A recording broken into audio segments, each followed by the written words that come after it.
Boker Tov, bonjour, bienvenue à notre étude du jeudi matin cette semaine, Parashat Shelach Lecha, la paracha historique des Meraglim, les explorateurs, cette équipe de leaders que Moshe Rabbeinu va choisir d'envoyer pour explorer la terre, pour visiter Eretz Israël avant de pouvoir y entrer, avant qu'Akadosh Baruch Hu ne la donne. Donc on se rappelle, ils sont sortis d'Égypte,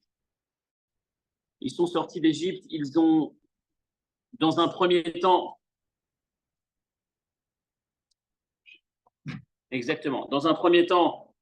ils ont passé un moment dans le désert et puis ensuite, ils sont censés entrer en Israël. Et juste avant d'entrer en Israël, il va sélectionner les 12 représentants, un par tribu, pour aller explorer la terre d'Israël, visiter, regarder de quelle manière pouvoir y pénétrer et arriver vers la destination. Rappelons-nous que la destination, c'était Eretz Israël. On est sorti d'Égypte, ça fait maintenant presque un an, un peu plus d'un an, autour d'un an.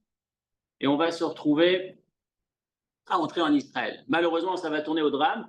Les leaders qu'il a choisis, les grandes personnes qu'il a choisies, 10 sur 12 vont choisir de rapporter un constat dramatique. On va leur reprocher ça. Ça va être considéré comme une faute grave. Et à la suite de ça, toute la génération présente à cette époque, à cette période, va se retrouver à mourir dans le désert. Personne ne va entrer en Israël. Et sur les 39-40 prochaines années, tous les ans, 15 000 personnes disparaissaient.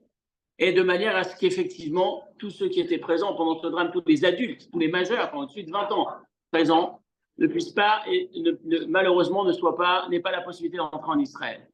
Donc il y a beaucoup d'encre qui a coulé sur ce sujet, comprendre la faute des Meraglim. C'est un sujet qu'on aborde régulièrement. Et je pense que cette année, il a un écho particulier de par la situation en Israël, de par la situation dans le monde et en ce qui nous concerne, la situation en France. Quand on est à la veille de ces élections, on est tous, je pense, d'une manière ou d'une autre, impactés par ce qui se passe. On est tous avec cette interrogation. Que doit-on penser de la situation? Y a-t-il un avenir? Que se passera-t-il le 8 juillet? On reste etc. Je pense qu'on est tous là-dedans ces derniers jours. Et on va essayer d'étudier la paracha cette semaine et de la revisiter justement en pensant à tout cela et notre actualité. La première référence, Bamidbar Yud Gimel, la paracha de la semaine, paracha Shlach Lecha, prenez vos textes. Vaishlach Otam Moshe Latour et Teretz Kenan. Moshe les a envoyés, nos 12 explorateurs, pour visiter la terre de Kenan. Vayomer Aleem, voilà la mission, voilà l'ordre de mission. Vous montez au sud, vous passez par la montagne, vous visiterez la terre, vous nous direz quelle est cette terre. Est-ce que c'est une terre puissante, pas puissante, bonne, mauvaise? Est-ce que le peuple qui s'y trouve, quel type de peuple c'est? Est-ce qu'il est fort, est-ce qu'il est faible? Est-ce qu'il est facile à combattre ou pas? Est-ce qu'ils sont nombreux, peu nombreux? Ou les villes dans lesquelles ils vivent. Sont-elles des villes fortifiées? Ils vivent protégés, blindés ou alors faciles d'accès? On est vraiment dans l'exploration, la visite, la mission qui précède l'invasion. Rashi, il y a des terres qui vont faire pousser une population puissante, une population plus faible. Il y a certains pays où on sait que les habitants de ce pays ont une nature plutôt fragile, plutôt menue, d'autres plutôt costauds, plutôt, je vais dire en surforce, pas dire en surpoids. Mais en tout cas, on veut connaître de quel type de terre, de quel type de population. Et le Rashbam va ajouter, lorsqu'il demande est-ce qu'ils vivent en camp ou est-ce qu'ils vivent dans des villes fortifiées, c'est pour savoir de quelle façon on va pouvoir pénétrer cette terre, quelle est la stratégie militaire qu'on va mettre en œuvre pour pouvoir entrer dans cette terre. On est d'accord, la mission est claire et clairement définie. Voilà ce qu'ils disent en rentrant. Deuxième partie de la référence. Ephes qui Azaham, la ligne commence par Sham, deuxième paragraphe. Ephes qui Azaham, Ayoshev Ve'aretz, le peuple est très costaud. Ve'harim Betsurot, les villes sont ultra fortifiées. Ve'gam Ilideh Ha'anag Ra'inu Sham, nous avons vu des fils de géants Amalek, Yoshev Beretz Negev, nous avons Amalek au sud. Kriti, Yevoussi, Émori dans les montagnes. On n'y arrivera pas, Kichazak ou Mimenu, car ce peuple est plus fort que nous. Et Rashi va nous dire, la Gemara va rapporter, Chazak ou Mimenu, il est plus fort que Dieu. Ça, c'est le point de départ de notre réflexion. C'est déjà prendre l'histoire. On a une mission et on a un retour de mission qui va leur être reproché violemment.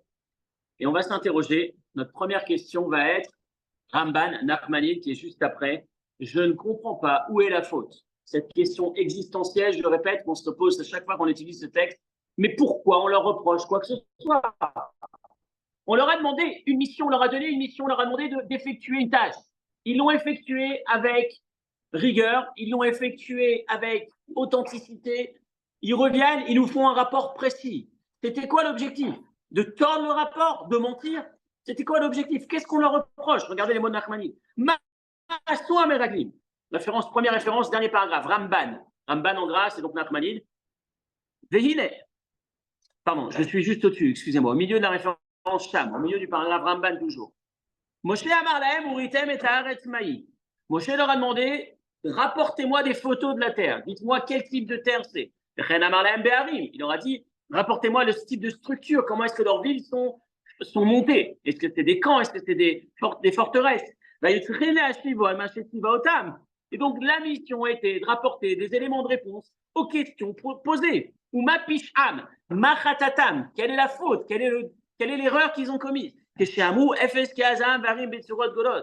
Lorsqu'ils reviennent et qu'ils disent le peuple est costaud, les villes sont puissantes, sont surprotégées, on n'y arrivera pas. Quelle est l'erreur?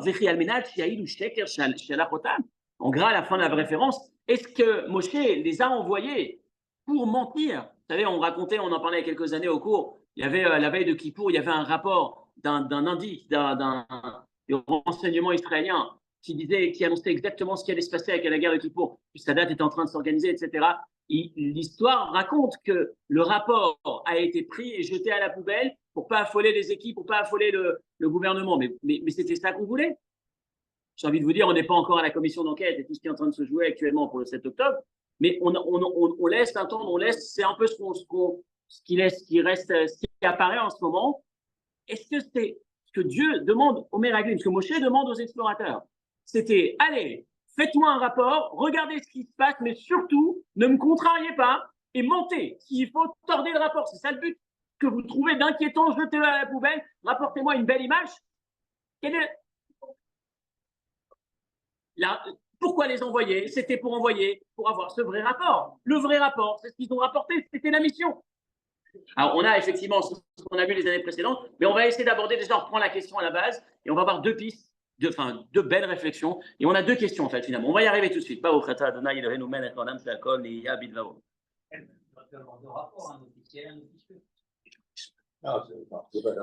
L'Ilou Nishmat, Mili Ruth, Bat Rachel, Bezrat Hashem. David Ben Moshe. Et David Ben Moshe, et pour le mérite de tous les soldats, et bien évidemment, tous les otages reviennent en bonne santé pour la réfoua shlema à tous ceux qui en ont besoin, et en particulier, Chaim Ben Mazal Tov. Donc, on en est à notre première question, et là, on arrive à notre deuxième question, mais juste avant, on continue sur Nachmanide, référence numéro 2, juste avant la référence numéro 2, Ramban, dernier texte de Nachmanide. La deuxième question, elle est tout aussi forte, et elle renforce la première. Donc, la première, c'est qu'est-ce qu'on attendait qu'ils mentent? Ils ont fait exactement ce qu'on leur a demandé. Qu'est-ce qu'on peut leur reprocher? Deuxième question, Ramban, Vehine. Donc, le dernier paragraphe de la première référence. Vehine. Moshe Amar Livneem Kadvarim Aele. Et c'est ça le drame. On arrive à Devarim, 5e livre de la Torah, et on a Moshe qui s'adresse au peuple juif. Et il leur dit, Shema Israël, j'ai sauté une ligne, je le reprendrai juste après. Shema Israël, c'est quoi ces mots, Shema Israël? Quand vous entendez ça, comment vous réagissez? Shema Israël, waouh, c'est une phrase forte qu'on s'apprête à écouter. Shema Israël, écoute, ô Israël. Là, on est inquiet. Voilà ce qu'il va dire Moshe. Shema Israël, écoutez le peuple juif. Ata over ayom, donc on est à la fin de l'histoire, dans 40 ans, quand il s'adresse à la génération des enfants. On va entrer en Israël. Il leur dit, Ata over ayom, et à Yarden, vous allez bientôt traverser le Jourdain. Aujourd'hui, vous traversez le Jourdain, bientôt. La volaresh et goyim gedolim vatsumi mimeka.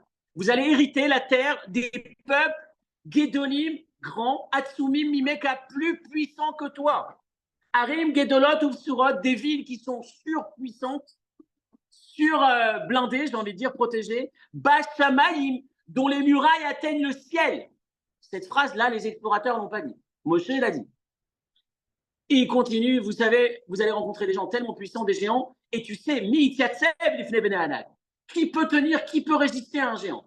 Donc je répète, on est 40 ans plus tard, la génération d'après, Moshe qui présente au peuple juif l'avenir, les prochains jours, vous allez entrer en Israël, et il leur dit juste avant d'entrer en Israël, les gars, on est devant le Jourdain, demain vous traversez le Jourdain, vous allez entrer en Israël. Vous savez, c'est quoi Israël? Une terre super puissante, un peuple super puissant, des villes super protégées jusqu'à avoir des murailles qui touchent le ciel. Le peuple à l'intérieur des géants, des super puissants, qui peut résister, qui peut s'opposer à des géants et à des puissants pareils? Oh, qu'est-ce qui est en train de parler? Moshe, tu fais pire que les Méraglim. Les Méraglim, les explorateurs, n'ont pas été aussi loin dans le constat dramatique qu'ils ont dressé et on leur a reproché éternellement cette faute. Alors que notre première question, c'est qu'on ne comprenait pas pourquoi. Mais la deuxième question, c'est Moshe, tu fais pire. Et dans ma deuxième question, il y a deux parties. Pourquoi tu fais pire? Et si tu fais pire, pourquoi est-ce qu'on le reproche aux explorateurs? Qu'est-ce qui se cache derrière cette expression de Moshe? Si vraiment c'est grave, pour une raison ou pour une autre, de parler de cette manière, alors pourquoi Moshe tu parles de cette manière? En pire, en version plus aggravée. Sont claires nos questions, encore une fois, c'est un sujet classique, sujet d'explorateur. C'est un texte sur lequel chaque fois qu'on arrive, on a ces interrogations, on a ces questions. Ces questions nous interpellent, mais comme chaque année, l'objectif c'est dans l'année que nous vivons, dans la période que nous vivons, voir qu'est-ce que la paracha de la semaine peut nous enseigner, est-ce qu'elle peut nous permettre de faire évoluer dans notre regard sur l'actualité, dans notre regard sur notre environnement, et bien évidemment sur notre personne, parce que la plus grande des guerres, elle ne se passe pas à l'extérieur avec qui va être Premier ministre ou qui va être président, mais elle se passe à l'intérieur de moi, dans mon corps, qui va être le Premier ministre ou qui va être le président de mon petit cœur et de mon petit cerveau, et qu'est-ce qui va se passer demain dans mon prochain challenge, lorsque je serai confronté au Front National ou à LFI ou à je ne sais quel peuple ennemi qui pourrait se présenter, quelle menace, quel challenge, quelle épreuve, comment je réagis? Comment je fais pour justement, est-ce que j'ai peur? Est-ce que je me glace? Je ne sais pas ce que je dois faire. Est-ce que j'envisage tout de suite de faire mes valises et de partir, de m'enfuir parce qu'on ne pourra pas s'en sortir? À l'échelle personnelle, à l'échelle individuelle, je crois que c'est un sujet qui touche Israël, qui touche le monde entier avec l'antisémitisme et les épreuves du moment, la France avec le climat d'incertitude. Et ce climat d'incertitude, encore une fois, il nous pollue tous. Il n'y a personne qui peut dire sereinement, enfin personne, justement, l'objectif du cours, c'est d'arriver à être dans cette posture, d'être davantage serein. Comment peut-on être serein et avoir une trajectoire stable, claire dans cette incertitude, dans ce climat flou? Et on va le faire à partir des Méraglim avec nos deux questions. Premièrement, qu'est-ce qu'on leur reproche? Deuxièmement, comment se fait-il que Moshe va faire pire dans le constat qu'il va dresser? Et donc, on va avoir deux réponses. Les deux réponses sont extraordinaires. Les deux réponses nous emmènent deux leçons différentes. La deuxième, c'est l'esprit de la question que je viens d'aborder, c'est-à-dire l'approche du climat actuel. Mais la première réponse, ça va nous emmener dans une autre direction. Hier soir, j'ai eu la chance de partager une étude. Je ne sais pas combien vous êtes... comment vous obtenez l'information, parce que mon moyen de communication, mon canal n'est pas super développé, mais en tout cas, une fois par mois, il y a une soirée féminine, je profite pour faire une petite page de pub. Et hier soir, c'était la dernière de la série. Donc, chaque mois, on a travaillé sur un des grands personnages féminins de l'histoire juive. Et le thème, c'était un instant décisif. Chacune de ces grandes femmes, leur instant décisif qui a influencé le cours de l'histoire du peuple juif, de l'humanité. Hier, c'était Abigail, un personnage peu connu. Et on s'est arrêté sur cet instant décisif qui nous a permis d'avoir le roi David, la descendance du roi David et Mashiach, quelque part, par rapport à la réaction, l'attitude de Abigail, cette femme, je le répète, peu connue, dont on a pris le temps de développer son histoire. Et ce moment décisif, cet instant extraordinaire et l'inspiration pour nous, comment est-ce qu'on peut limiter? Et dans cet esprit, je vais arriver justement à la première réponse. La première réponse qu'on va avoir à notre question. Hein, féminine. Oui, évidemment. Parce qu'on a un garçon, non. Non. C'est une nomination. C'est lorsqu'on nomme une fille. Effectivement, elle est citée. Mais peu de gens savent qui elle est. Qui elle était, c'est qui? Quand on dit Abigail, qui c'était? Qui est-ce qui peut dire une information sur elle? La première information qu'on devrait pouvoir citer, c'est la femme de David Ameller. Et encore, c'est la dernière information en vrai. Parce qu'il y a toute son histoire avant. C'est tout le cours d'hier soir, c'était surtout sur la période d'avant. Bravo, ça fait partie. Ça fait partie de la beauté. Qu'est-ce que c'est? Qu'est-ce que c'est la beauté? Mais c'est surtout voilà, cet instant où elle va conseiller David. Suite, justement, c'était la femme de Nabal à cette époque. Et la manière de le conseiller, la manière de le réprimander. La réprimande dans le judaïsme, la critique, comment critiquer. On y arrive. Première approche, première analyse de la faute des Meraglim est la suivante. C'est pas dans ce qu'ils ont dit, c'est même pas dans les conclusions. Une autre piste aujourd'hui, c'est dans la forme. C'est dans la forme. Lorsque je constate une difficulté, un élément négatif chez quelqu'un, deux possibles. La première, c'est peut-être d'abord avec beaucoup d'amour, probablement, avec beaucoup d'empathie, je me mets à sa place. Je vais même ajouter, je m'éloigne un petit peu, mais je reste dans le cœur du sujet, c'est l'histoire du gouverneur ou du responsable de la municipalité de New York, qui s'appelait M. Smith. Il est en contact, il a un échange avec le rabbi, et il exprime son dégoût, son ras-le-bol. Criminalité, qui est une minorité d'individus qui polluent la majorité, leurs droits, leur paix, le minimum qu'on puisse exiger, qui est pollué par cette minorité de criminels. Il condamne la criminalité, il en fait un fléau, un combat, son combat prioritaire. Et le rabbi l'interrompt et lui dit et c'est un drame pour eux. Parce que eux-mêmes, c'est leur famille, ils se font du mal. Les criminels, ce n'est pas qu'un drame pour la majorité des gens qui subissent la criminalité, mais le drame, il est aussi pour eux. Et puis le maire, le directeur d'administration, le fonctionnaire en question, le regarde, dit pardon. Il lui dit, je voulais dire que le drame n'est pas que pour les victimes, mais il est aussi pour eux-mêmes, les criminels. Et ce qui se cache derrière cet échange, c'est l'approche que je vais mettre en œuvre, c'est pas encore ce qu'on va voir tout de suite, mais je le mets en introduction, l'approche de ce que je vais mettre en œuvre lorsque je veux agir sur quelqu'un qui s'égare, qui s'éloigne, un reproche. Je fais un reproche. Si ma seule vocation, c'est de défendre les victimes, de défendre ou d'améliorer les conditions de ceux qui subissent le comportement déviant de l'individu, si j'ai zéro empathie pour l'individu lui-même, j'aurais du mal à l'impacter. Je peux mettre la prison, je peux mettre des sanctions, c'est super, ça va protéger les victimes, mais je n'aurai pas un impact sur l'individu qui commet l'erreur.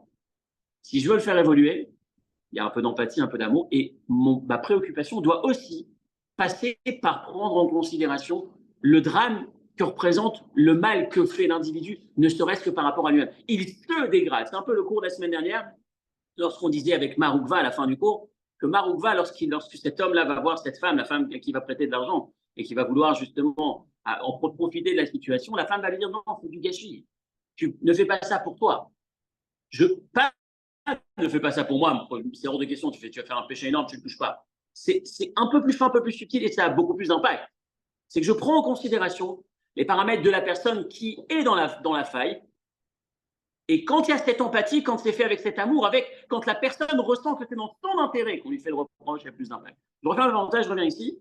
Les Meraglim, le format est difficile. Lorsque je vois du mal et que je vais dire à quelqu'un, écoute, ça ne te dérange pas, je voudrais te parler, viens, on peut boire un café, et on l'invite, on va, entre quatre yeux, on est seul, on va le prendre à part, on va discuter sur éventuellement même le positif qu'on peut lui trouver. Et au milieu, on va lui greffer, tu sais, quand tu étais à la Sina la dernière fois ou quand je t'ai vu dans la rue, tu as eu tel et tel comportement. Je pense, à mon humble avis, que c'est négatif. Je pense que ça peut te faire du mal. Je pense que ça fait du mal à la communauté. Il faudrait que tu changes, etc. En prenant les formes, etc., c'est un format. Il y a un autre format, c'est la prière est terminée, je tape sur la table et je dis, les amis, il y a un sujet qui doit forcément être à l'ordre du jour aujourd'hui, c'est le comportement de tel et tel. Je pense qu'il est temps de mettre un terme à son attitude, Encore une fois, je ne dis pas qu'en fonction des circonstances, peut-être que, mais les Meraglim, le problème qu'on a avec eux, première approche, la manière de présenter leur rapport, faire du bruit, dramatiser, conclure aussi peut-être, ça va dans le même lot, c'est ça qui leur est reproché. Si vraiment c'était simplement le rapport qui t'intéressait, tu serais parti voir Moshe avec un soupli confidentiel, personnel et confidentiel, tu aurais dit, Moshe, voilà ce qu'on a vu. Tiens, regarde le constat, il a l'air dramatique, il faudra qu'on cherche une solution. Mais là, ce qu'ils vont faire, c'est que le peuple entier va être réuni, on convoque une conférence de presse, tous les médias sont présents, et tout le peuple monte, et manifestation, et pleure, et larmes, et on s'en sort plus. Moshe Aaron, qu'est-ce que vous avez fait? Vous êtes en train de nous emmener dans un pays pour nous tuer, etc., etc., etc. L'approche n'est pas bonne. Je racontais cette histoire il y a longtemps. C'était un chassid, un juif qui s'appelait le Rav de Shipitovka. C'est Ship, ouais, je sais pas muet, Shipitovka. Un jour, il est parti, du coup, partait de Russie, je crois, il allait en Israël. Et avant de s'installer en Israël, il est parti visiter Israël. Il passe quelques temps là-bas, il rentre, et avant de rentrer chez lui, à 2 kilomètres de la maison, il décide de s'installer, de prendre un hôtel, une chambre d'hôtel, de se reposer 2-3 jours, de prendre le soleil, de prendre des couleurs, de se détendre. Une fois qu'il a fini ces 3 jours de repos, il revient à la maison. Ses amis, lorsque ses amis apprennent ce qu'il avait fait, il lui pose la question, il dit, mais tu as 2 minutes de la maison, ça fait un voyage de semaines et des semaines pour aller là-bas visiter Israël, tu reviens, tu es fatigué, rentre à la maison, dors, pourquoi tu vas prendre un hôtel? Et il dit non, parce que je voulais arriver à la maison. Si j'étais arrivé à la maison en rentrant en Israël, la fatigue que j'ai eue en Israël, la difficulté que ça représentait Israël, j'aurais par mon attitude dit du mal d'Israël, manqué de respect à Israël. Les gens m'auraient vu et auraient dit non, non, c'est quoi cette terre? J'ai préféré d'abord me ressourcer, être en forme et rentrer à la maison de manière à ce que mon corps, mon image n'impacte pas la beauté d'Israël. Même si c'est difficile, je ne veux pas être celui par qui le négatif apparaît. Le format est important. Le format du rapport qu'ils ont fait, c'est celui qui détonne. Et ce format me laisse penser qu'au fond, ils ne voulaient pas. C'est pas, ils voulaient rapporter un rapport authentique. C'est pas la situation sécuritaire qui est importée à ce moment-là.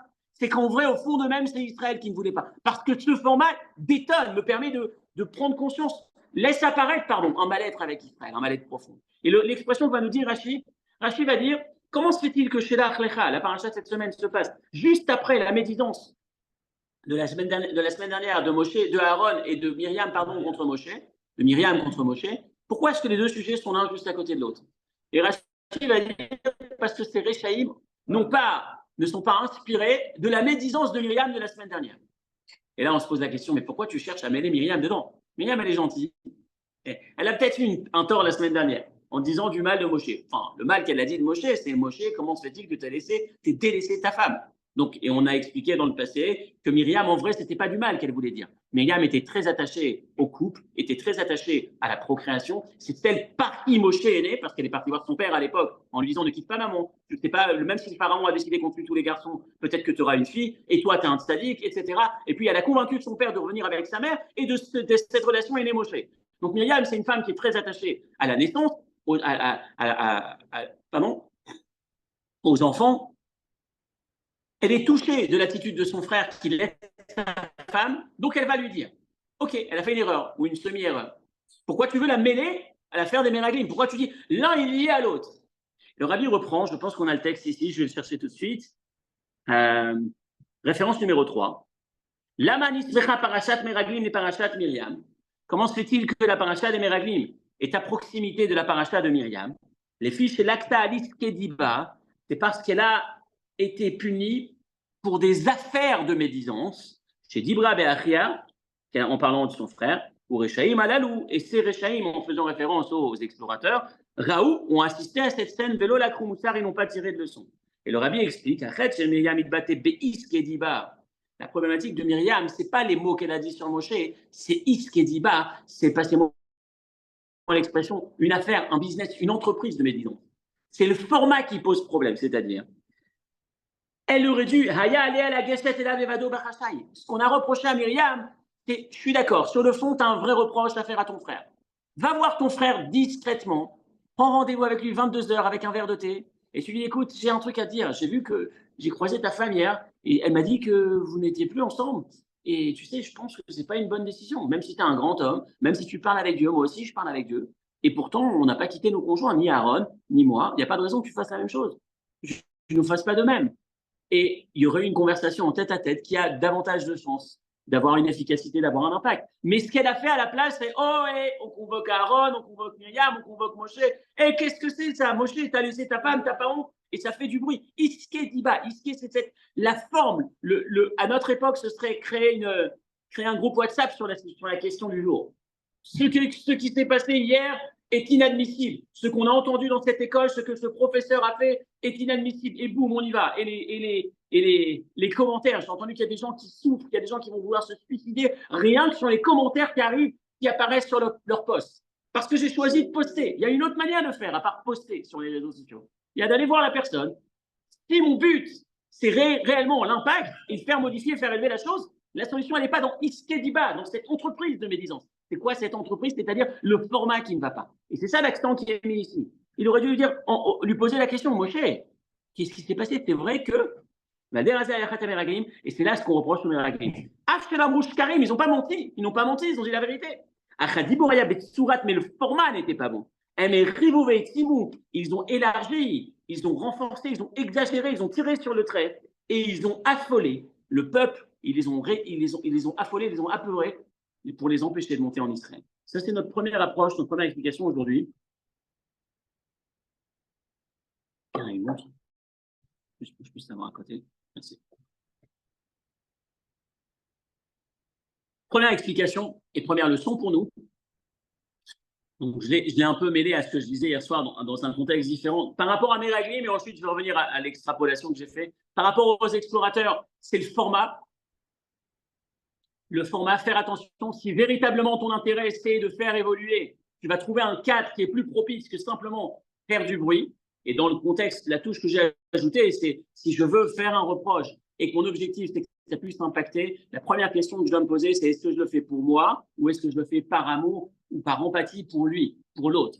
Et si vraiment je me pose cette question, l'étape suivante va être, et si j'avais été à sa place, quel aurait été le format que j'aurais voulu que l'autre utilise pour me transmettre la chose. Rappelez-vous, il y a quelques semaines, je racontais à la synagogue, à la grande synagogue, Shabbat après-midi, je racontais l'histoire de ce maître qui va voir son élève, il a du mal à le rencontrer, un élève qui a fait fortune, qui est très prospère et qui finalement, il se trouve apparemment, il y a un comportement qui ne va pas. Le maître va demander un rendez-vous, prend du temps avant le rendez-vous, il a le rendez-vous, il arrive chez lui, il tape à la porte, bonjour, bonjour, il prend une chaise, il s'assoit et il dit rien. Il reste en face de son élève quelques minutes, puis ensuite il se lève, il remet la chaise, il dit au revoir et il s'en va.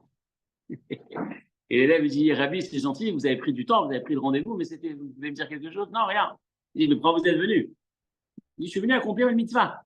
Je lui dis, quelle mitzvah? Il y a une mitzvah qui dit que de la même manière que c'est un commandement, un devoir d'aller faire un reproche à quelqu'un qui va l'écouter, j'ai la même mitzvah de ne pas faire le reproche à quelqu'un qui ne va pas l'écouter. Et c'est celui que je viens de réaliser. Je suis venu, je me suis tué. Alors l'élève qui est percuté par ce qu'il vient de lui dire, il lui dit, mais qui vous a dit que je n'allais pas écouter ce que vous avez à me dire? Peut-être que je vais écouter. Essayez. Il dit non. Il dit, allez-y. Il dit, bon, t'es sûr, tu penses? Et là, il lui a fait le reproche. Là, finalement, il a écouté, et finalement, il va évoluer. Mais ce que j'ai voulu extraire de cette histoire, c'est la première étape. Il y a quelque chose qui me brûle. Quand je veux faire un reproche à quelqu'un, est-ce que le problème, il est vraiment, ce qui m'impacte, c'est lui ou c'est un maker? Est-ce que c'est moi le problème ou est-ce que c'est lui le problème? Est-ce que vraiment je veux apporter une solution à cette personne ou est-ce que je veux vomir ce que ça évoque chez moi, son attitude? Être capable de dire, je vais aller le voir, je vais rien dire. Parce que de toutes les façons, ça ne sert à rien. La plupart du temps, on le dit parce que j'ai besoin de le dire. Tu ne veux pas l'entendre, je m'en fous, moi, je dois te le dire. Et c'est certain que ça n'aura aucun impact. Pour que ça puisse avoir un impact, beaucoup d'amour, un peu d'empathie, et me mettre à la place de l'autre. Si vraiment c'est pour l'autre que je le dis, je me mets à sa place. Comment il le recevrait? Et vous verrez que les mots vont être différents. Le timing va être différent. Je ne vais pas dire maintenant parce que ça me brûle, je vais choisir le bon timing. Et peut-être même, je vais choisir une autre personne pour aller lui dire. Je ne veux pas à tout prix être celui qui est parti lui faire et le remettre à sa place. Parce que vraiment, mon intérêt, ce n'est pas moi. Mon intérêt, c'est que ça marche. Mon intérêt, c'est que ça impacte. On ferme la parenthèse, on revient au Meraglim. Deuxième sujet, deuxième enseignement très, très fort. Et c'est celui avec l'actualité, ce que je disais tout à l'heure. Comment comprendre? Il y a quelqu'un qui pose la question à son maître ces derniers mois.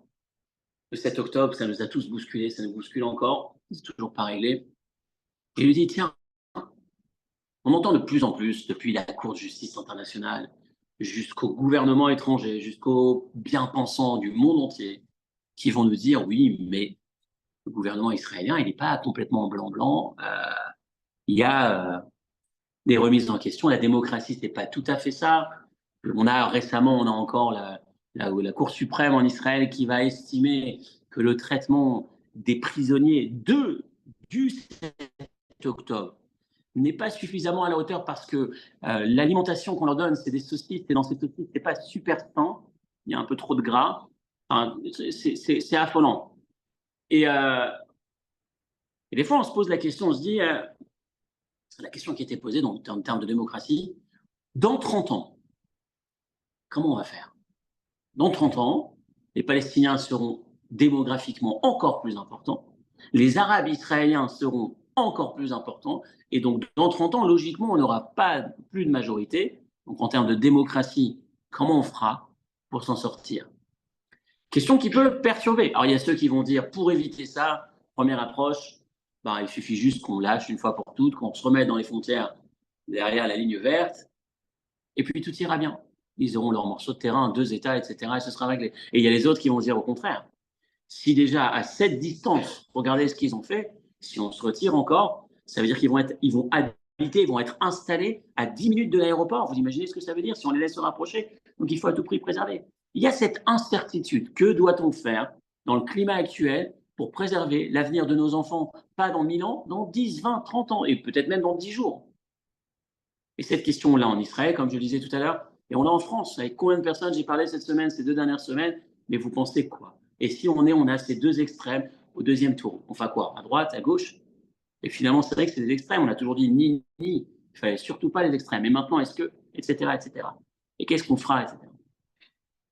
Notre deuxième question du jour était Moshe, pourquoi tu tires sur le trait? Moshe, pourquoi tu fais pire? Tu dis pire que les explorateurs. Et la réponse qui va nous être donnée, c'est Moshe ne cherche pas à minimiser. Moshe cherche à entendre et à nous faire entendre que le risque est important, que le problème est présent, que le peuple, que l'épreuve est là. Il y a une réalité, on ne cherche pas à tordre la réalité. Lorsqu'on est juif et optimiste, confiant, ça ne veut pas dire qu'on tord la réalité. On accepte de confronter la réalité telle qu'elle. Donc si le constat est alarmant, on présente le constat comme il est. S'ils sont très forts et qu'ils ont des villes très fortifiées, on en parle. S'il y a même ces géants, rappelez-vous, dans le rapport qu'ils vont faire, on a vu des géants, Rachid va nous dire des géants de l'époque de la, je ne vais pas dire la préhistoire, mais de la création du monde. Vous vous souvenez de ces géants que Dieu, ces anges, que Dieu avait fait descendre sur terre? Voilà ce qu'ils vont dire. On a vu les enfants de Shamrezaï Vazaï, bon, le mot je l'abîmais, les créatures particulières, hybrides, qui descendaient du ciel, ces anges qui sont venus sur terre, qui ont été tellement forts sur terre, qui ont résisté au Maboul, ils ont résisté au déluge, on les a rencontrés en Israël. Donc on a des créatures hors du commun que Dieu n'arrive pas à réguler. Donc on ne s'en sortira pas. Quel est le fond de leur pensée? Qu'est-ce qu'on veut entendre? Ils nous font peur. Ils ont eu peur. La Torah ne nous demande pas de ne pas avoir peur. Pardon. La Torah ne nous demande pas de tordre la réalité pour ne pas avoir peur.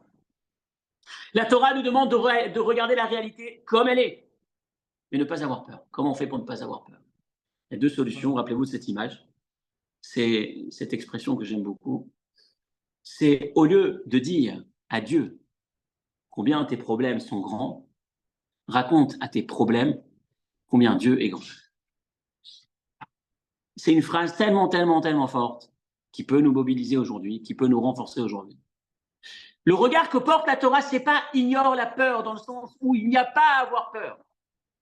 C'est pas vivre dans le déni parce qu'il n'y a pas de problème.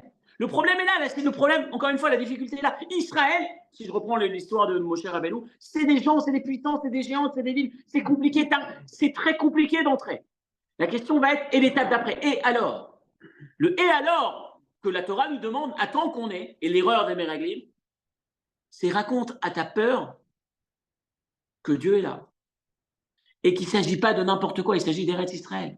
Israël, c'est une terre spéciale. C'est une terre spéciale, c'est une terre où il y a Dieu qui a ses yeux. Je crois que c'est Nachmanides qui raconte ça, il dit, c'est comme le palais du roi. Pourquoi le palais, il est toujours extraordinaire?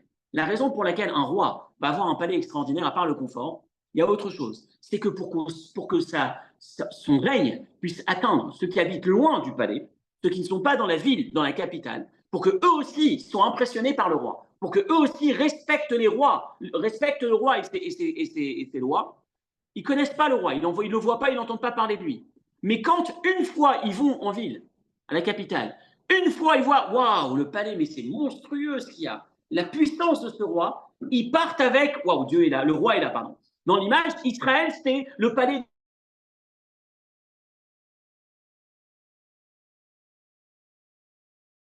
de Dieu. C'est un lieu sur terre. Et vous remarquez, le premier, c'est que c'est la seule terre que tout le monde appelle la Terre Sainte. C'est impressionnant. La Terre Sainte, c'est valable pour les Juifs, c'est valable pour les musulmans, c'est valable pour les catholiques. Tout le monde appelle cette terre la Terre Sainte. Le deuxième, c'est ce phénomène incroyable. Le seul peuple qui quitte la terre pendant 1900 ans, qui revient, ce qui est totalement, de manière rationnelle, improbable, t'es parti, t'as laissé la place à un autre, il n'y a aucune chance que tu reviennes et que tu te réinstalles. C'est le peuple juif. Le troisième, c'est Ben Gurion qui disait, en Israël, il faut juste être rationnel pour croire au miracle. Il n'y a pas besoin d'être croyant. Ces éléments nous laissent en tant qu'Israël, c'est spécial.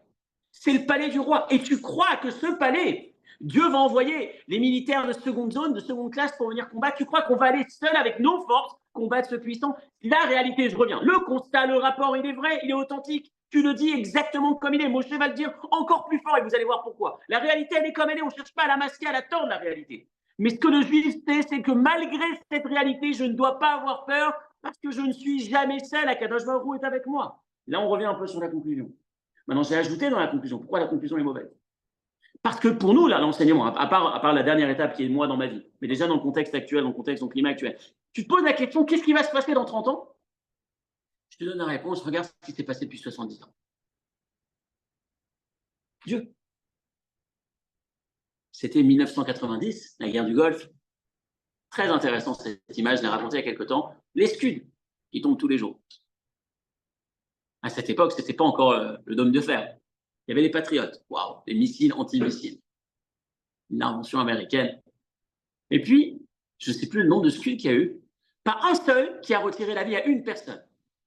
Il y a un qui a dégringolé les escaliers, qui est mort, je crois, ou qui a été blessé, ou sévèrement blessé, je ne me rappelle plus, mais pas directement par le missile. C'est un miracle absolu. À cette époque, on avait le rabbi qui nous disait, vous inquiétez pas, restez, il n'y aura rien. Mais, encore une fois, le dernier jour de la guerre, il y a un missile. Donc, il y a eu, je ne sais plus, je ne me rappelle plus du nombre, mais c'était plusieurs dizaines, 39. 39 missiles qui sont tombés, pas un seul qui touche.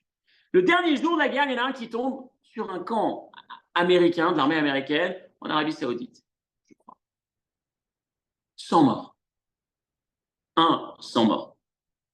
Qu'est-ce qui se cache derrière?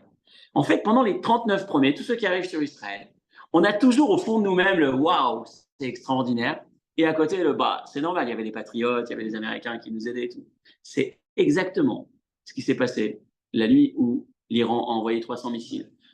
Au fond de nous-mêmes, c'est waouh. On a une partie qui nous dit c'est un miracle extraordinaire. Et on a une partie qui nous dit bah, on avait un dôme de fer, on avait des alliés, on était nombreux sur le coup. Et on va entendre des voix qui vont s'élever, des experts qui vont dire non, non, non, c'est pas possible, c'est pas rationnel. C'est exactement Akadosh Baruch Hu, le dernier jour, il nous envoie ce petit message. Il y a une parabole qui dit c'est un jour le gars qui prend, un père qui prend son fils qui veut le sanctionner. Il lui dit assieds-toi, je vais te mettre une fessée. À l'époque où c'était permis. Et il lui dit, il lui met 39 coups, 39 petits coups. Et le dernier, il lui met un gros coup. Et le fils, il dit à son père, je ne comprends pas.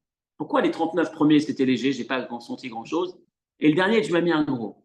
Qu'est-ce que tu voulais faire? Soit tu penses qu'il faut me sanctionner vraiment, et tu mets 39 gros coups, et j'ai mal, et j'ai peur, et je ne recommence plus. Soit tu penses que tu m'aimes, ou peu importe, et tu penses qu'il ne faut pas, tu me mets des doutes. Il dit, en fait, j'ai voulu te montrer, te sanctionner, je dois te sanctionner. Mais comme je t'aime, je ne veux pas que ce soit fort. Donc, je t'ai mis 39 petits.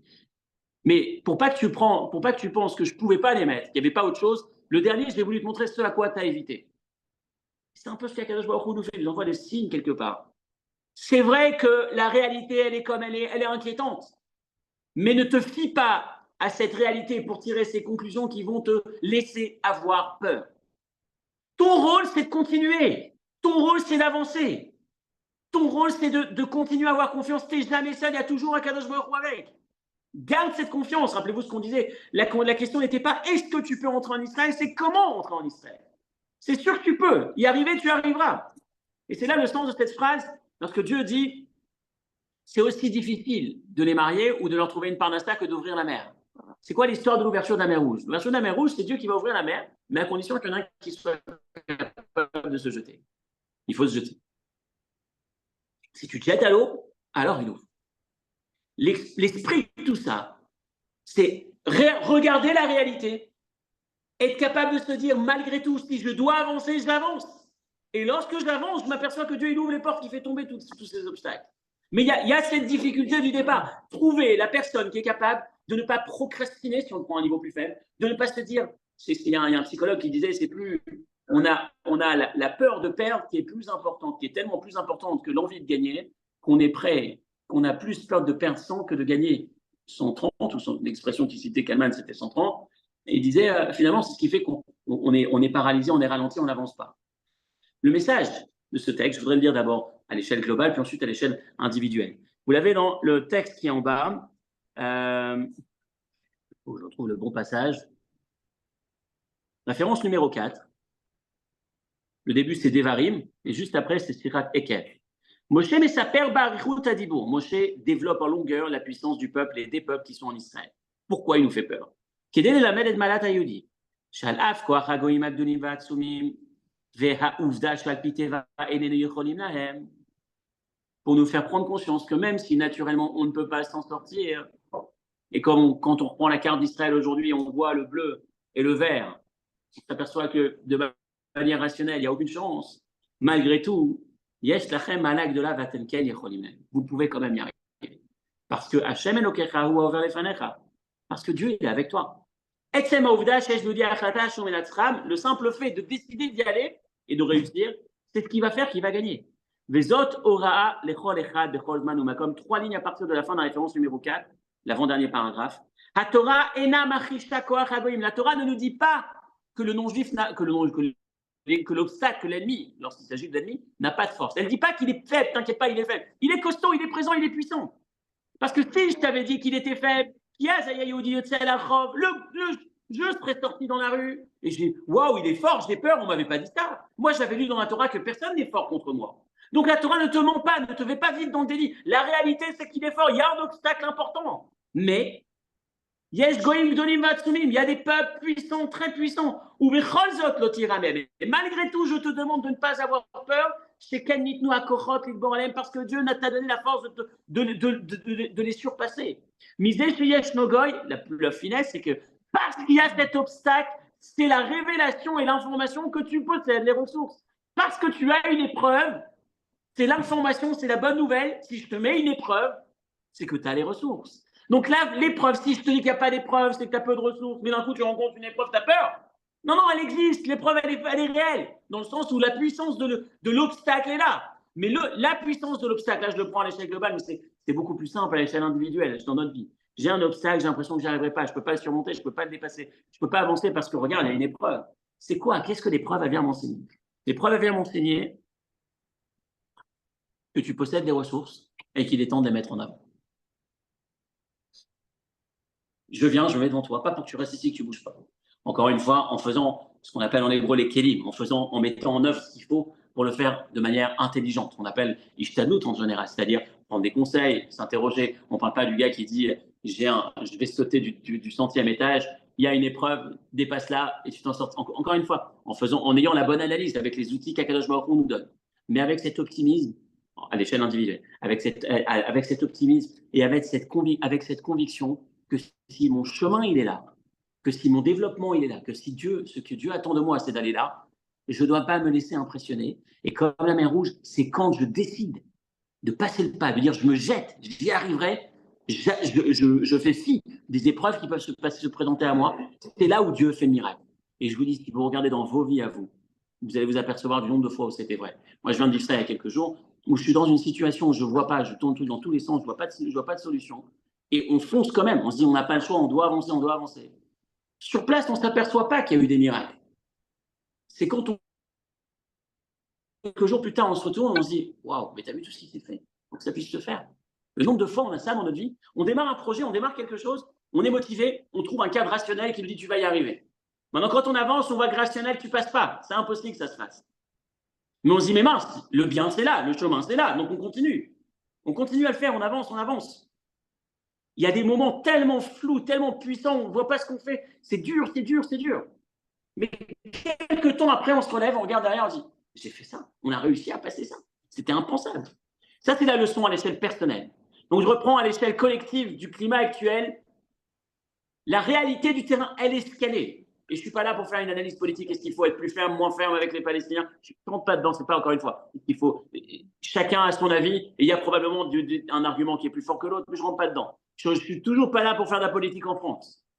Je suis là pour me dire, ma mission, notre mission à nous, c'est de faire, avec les éléments qu'on a, les ressources qu'on a à faire ce qui nous paraît être le meilleur, et se rappeler que dans toutes circonstances, notre mission, c'est de faire ce que Dieu attend de nous, sur place, dans la situation. Et Akadosh Baruch Hu ne nous laisse pas, ne nous a jamais laissé, et il continuera à nous accompagner pour qu'on puisse aller mener tout ça à bien. Ça, c'est à l'échelle collective, c'est à l'échelle personnelle. Être un peu plus fort, regarder l'épreuve avec un peu plus de force, et se rappeler de cette phrase, au lieu de raconter à Akadosh Baruch Hu combien nos problèmes sont grands, même si ce n'est pas grave, on peut prier et demander à Dieu de nous débarrasser de nos problèmes. Mais ce qui est beaucoup plus efficace en parallèle, c'est de raconter à nos petits problèmes combien Dieu est grand et combien on ne doit pas se laisser impressionner. Shabbat shalom.